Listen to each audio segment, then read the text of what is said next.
Tiger को haematoma हुआ है, जिसे हम ऑरिकुलर हीमाटोमा कहते हैं। हीमाटोमा का मतलब होता है कि फ्लूइड स्किन के अंदर जमा हो जाता है। ये किसी भी वजह से हो सकता है, किसी ट्रॉमा की वजह से, कोई चीज़ लगने की वजह से। वहाँ की जो ब्लड वेसल्स होती हैं छोटी छोटी, वो डैमेज हो जाती हैं। जैसे ये नज़र आ रहा है आपको, ये सूजा हुआ है और इसके अंदर ब्लड भी होगा और थोड़ा सा फ्लूइड भी होगा। फ़र्स्ट ऑफ़ ऑल आपने जो पहला तरीका अपनाना है, पहले अच्छे तरीके से एरिया को साफ़ कर लेना है और नीडल को बिल्कुल स्ट्रेट डाल के आपने इसके फ्लूइड को निकालना है। बस आपने यही कोशिश करनी है कि जो नीडल होगी, जो सुई होगी, वो बिल्कुल आपने सीधी रखनी है ताकि उसके नीचे वाली जगह को वो डैमेज ना करे। उसके बाद इसको अच्छे तरीके से साफ़ कर लेना है, क्योंकि जब आप नीडल लगाएंगे वहाँ पे होल होने की वजह से थोड़ा थोड़ा फ्लूइड आता रहेगा।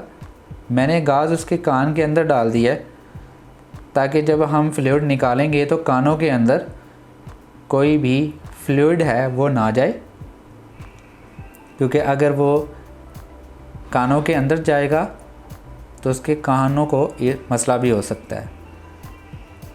बिल्कुल आराम से आपने थोड़ा सा कट लगाना है, ज़्यादा बड़ा कट नहीं लगाना,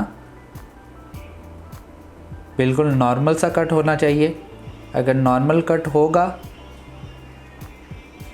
तो उससे भी सारा फ्लूइड बाहर आ जाएगा। जैसे ये भी कट लग चुका है और इसमें से ये फ्लूइड आना शुरू हो चुका है।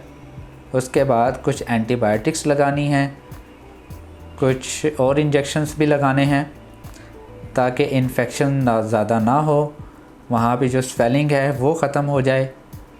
अब ये हम सैड लगा रहे हैं, स्टीरॉयडल एंटी इन्फ्लेमेटरी, ताकि जो वहाँ पे स्वेलिंग है वो ख़त्म हो जाए। आपने बर्फ़ से टकोर ज़रूर करनी है। मैं कुछ टाइम के बाद एक वीडियो अपलोड करूँगा कि गर्म कपड़े से या ठंडी टकोर से क्या फ़र्क पड़ता है। ठंडी टकोर से बेसिकली वहाँ पे जो स्वेलिंग है वो कम हो जाएगी, वो सर्कुलेशन को, खून के सर्कुलेशन को वहाँ पे कम करेगा। मैं उम्मीद करता हूँ वीडियो पसंद आई होगी। इंशाल्लाह नेक्स्ट वीडियो में मिलता है। खुदा हाफ़िज़।